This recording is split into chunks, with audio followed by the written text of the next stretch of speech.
How I feel? Left. What I want? Get back slow. I love the way she rock it. I love the way she move it, shake it on me. When she pop it, the shawty is the winner. You can tell that shawty's no beginner. She's confident. I love the way she move it.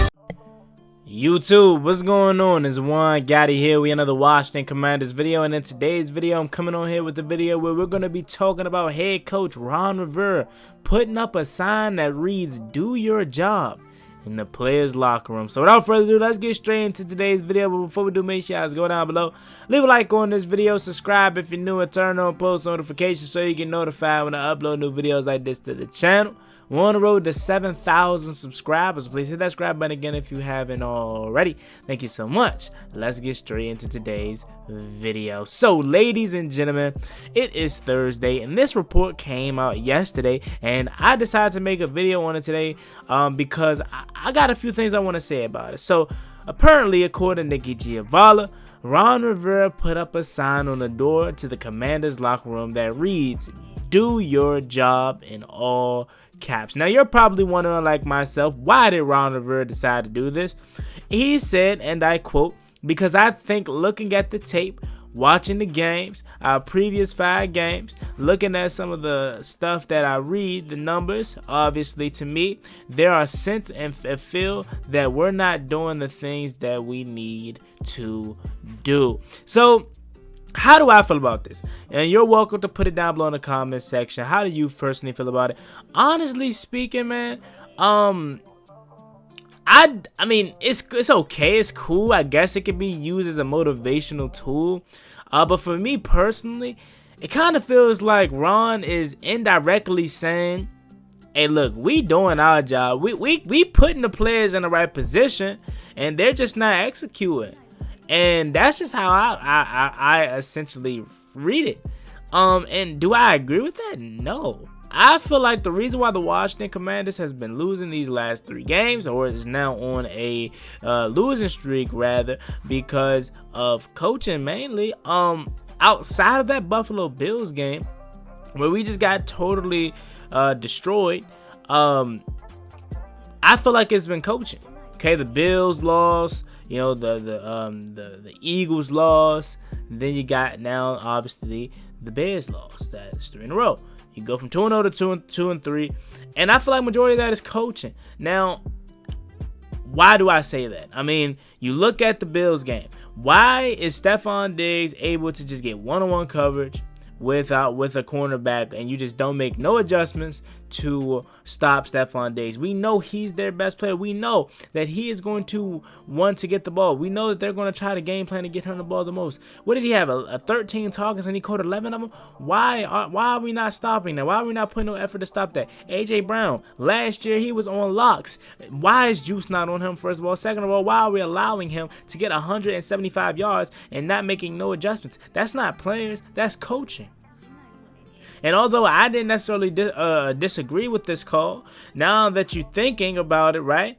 Why didn't you think about going, going forward on that 4th down, in the Bears game, 4th and 2? After Sam Howell fought so hard to pick up 17 yards on 3rd down.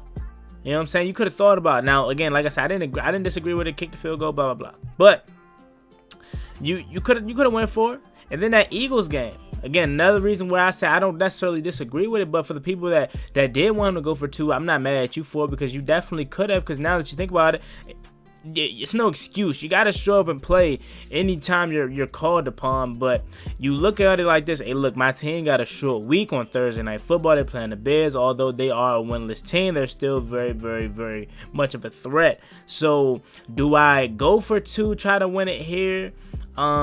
And then if we don't get it, cool. Or do I play my team an extra quarter, 5 quarters essentially, because you're playing another overtime, knowing that we have a short week? Okay, it's little things like that. Now, again, like I said, I don't necessarily disagree with I'm going for it, but again, that's something that you got to think about, and that's coaching, right? How about not saying nothing at halftime to your team? That's coaching. You want to put up a post in the locker room to tell the players to do your job. How about you do your job? How about you do your job? How about you actually, what does Ron Rivera value to this team? And again, I love Ron as a person. Okay, nothing against Ron Rivera as a person. But as a coach, it's like at this point, what does he offer? Okay, he doesn't call the defense. He doesn't call the offense. And now he doesn't even motivate the guys. So what is he good for? What is he good for? So again, you putting up this sign that I don't think it really has an effect on me necessarily. It's just more so like, at least that's how I see it. How do you see it out there though? I think Ron is basically indirectly saying, look, it ain't us. Is what I feel like he's trying to say. You know what I'm saying?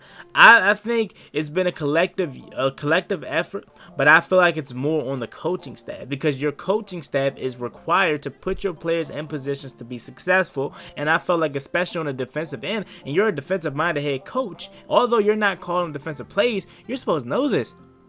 You're supposed to know things like this. Manuel Forbes, you leave him in there versus the Eagles against AJ Brown because you want him to lick his wounds, take his wounds as a rookie guy, and then you pull him versus the Bears when he's starting to get in trouble. What sense does that make? What sense does that even make? Right? And then, okay, this is not even just this season. This is overall.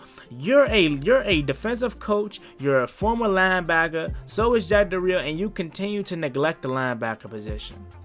That's coaching.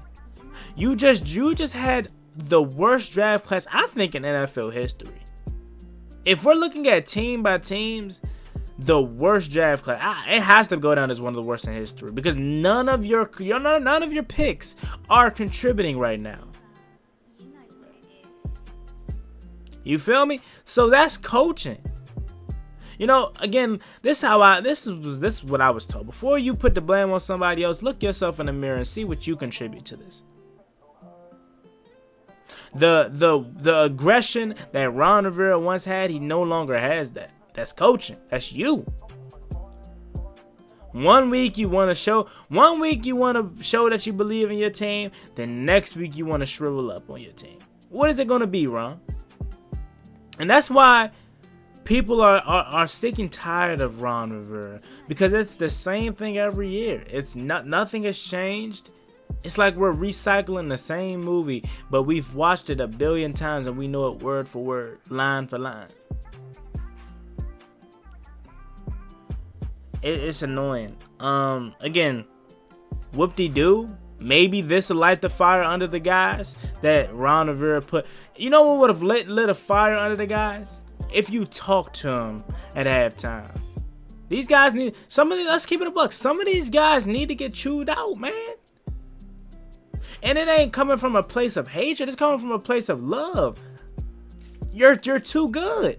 Why are we playing like this?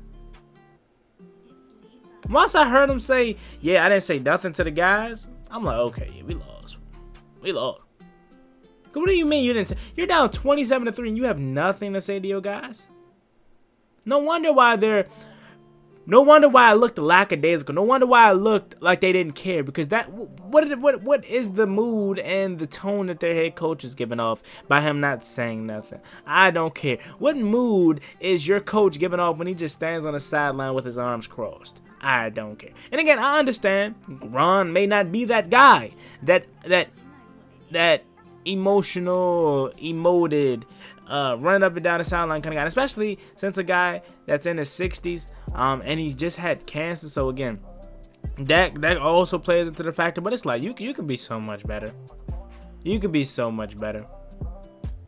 So let me know what y'all think. I'm eager, really, more so than anything me saying something. I want to see what you guys have to say about this, because I want to know what you guys think. I hope you do your job in the coach's locker room too, or coach's office too, on everybody's door. I'm talking Jack Del Rio's office door, Eric Bieniemy's office door, Tavita Pritchard's office door. Every coaching personnel or coach on that coaching staff, put on their door, do your job. Do your job, because everybody needs to do their job. Not only do the players need to do their job, everybody needs to do this job. It takes all of us. It takes all of us. So y'all need to lock it in, man. Y'all really, really need to lock it in, because to me, this Sunday is a must-win game. If you lose this game this Sunday, I personally feel like the season is done. But let me know what you guys think about this video in the comment section down below. As always, me and boy Juan Gotti, there you have it. How do you feel about Ron Rivera saying, "Do your job" in all caps? And he putting that up in the players' locker room. Leave your comments and thoughts down below. As always, me and boy Juan Gotti. Like, comment, subscribe. See y'all later. You have a blessed one. Peace.